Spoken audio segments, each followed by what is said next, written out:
Welcome to Path to Recovery. I'm Apryl Chapman Thomas, chatting with David Lorenz, Vice President of Travel Michigan. David, thank you so much for joining us. My pleasure. I'm actually up north in Michigan right now. It's just a beautiful day. We've had a fantastic July, and we're crossing our fingers that this beautiful weather will continue as people start to get out there and travel safely in pure Michigan. Well, let's get back to that time where people weren't traveling during the shutdown. What was the role of really Travel Michigan? What were you doing on your side?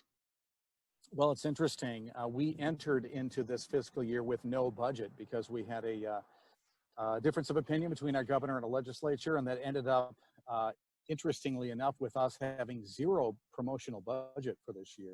So we started October 1st, and I thought, well, without a budget, this is going to be a difficult year. We've been dealing with high water levels here in the Great Lakes area, and that certainly was going to be a problem. We knew that. And of course, the COVID situation was starting to become a little more known at that time. So I thought as this year started that, that our biggest problem would be a lack of budget. But frankly, it's been obviously the coronavirus.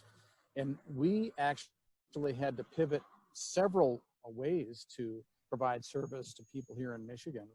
Without a budget became a lot more difficult. But we've been working in the areas of education, trying to educate the community, the industry, on how to make sure that they are safe for their employees, for their residents in their communities, and for travelers as well. That's been a big part of our effort. And since we don't have a budget, we've been working with the media in public relations ways, media relations, getting out the word that you still can travel. You can travel safely. You want to do your advanced bookings and do all your advanced research online first, and then you can know your level of satisfaction on whether those communities are preparing properly for your comfort level, and then you can get out there. Part of my role right now and our office's role is to convince people that all of these measures that we're suggesting are not political. This is a real thing. We really do need to wear face masks when we're indoors, when we're by others, even in out-of-door experiences. We need to socially distance. We need to do things like wash your hands. Wow, what an idea, eh? And the thing is, I can tell that story. Our office at Pure Michigan can tell that story without a political slant or a presumed political slant. So I think we're providing a great service in that regard, being that kind of that trusted source that has told people in the past how they can adequately and in an enjoyable way travel the state. That's one of the things we can continue to do. And then there are a variety of other things we're doing to help the industry through education, through helping them with their promotional efforts. It kind of goes on and on. Now, going back to that travel, there is a hashtag, the virtual Pure Michigan. Talk a little bit about that, because it moved from dream now, travel later to now here's where you safely can travel. Is that correct? Yeah, we've had to make several pivots and changes during this situation. When we started out with the virus, we knew that there would be a need for people to have some kind of comfort level to still consume information so that they can plan and dream about the future and kind of think about things other than the real serious nature of the virus constantly. We knew we could play a role there to help people in their attitude and their mental fitness as well.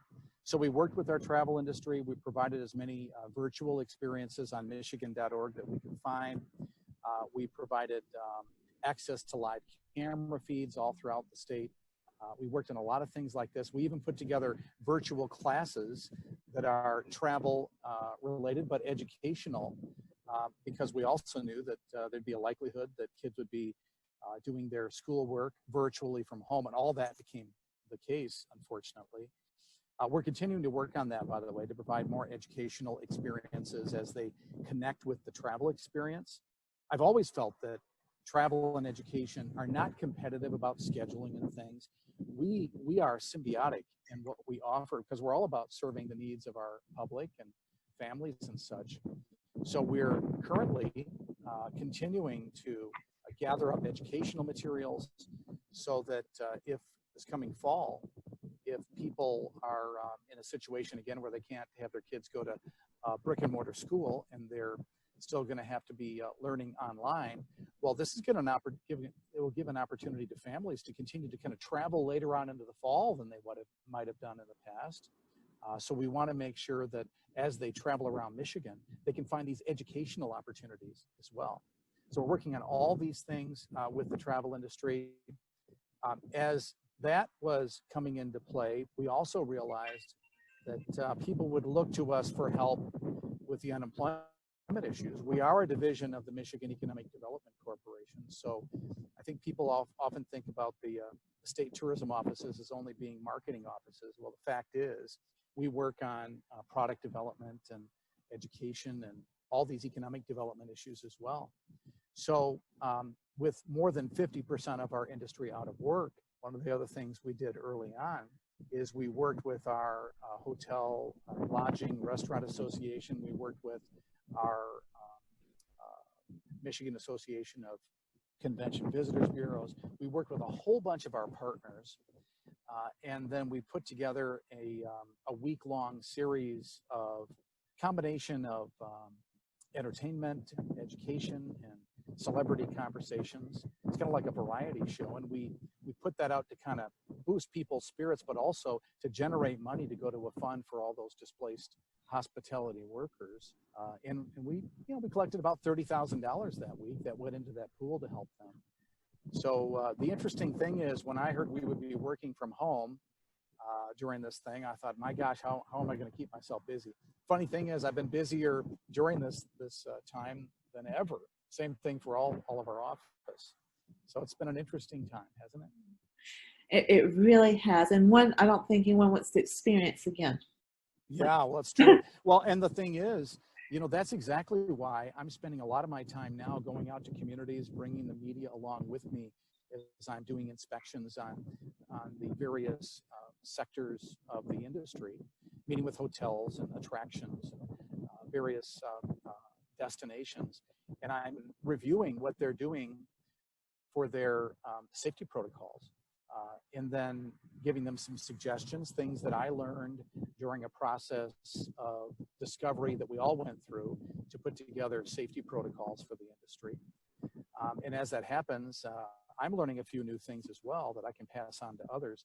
And in doing this with the media covering us, what we're finding is the fact that I can share the firsthand knowledge that this community is doing a great job, or that community is doing a great job. Even the opportunity to work with the media and others to say, hey, things aren't perfect here, but they're making this adjustment. Give them a little time, and they'll be back up. That gives people a sense of comfort to know that we're taking this seriously, that they can travel safely, and we're going to get through this thing. And we really will.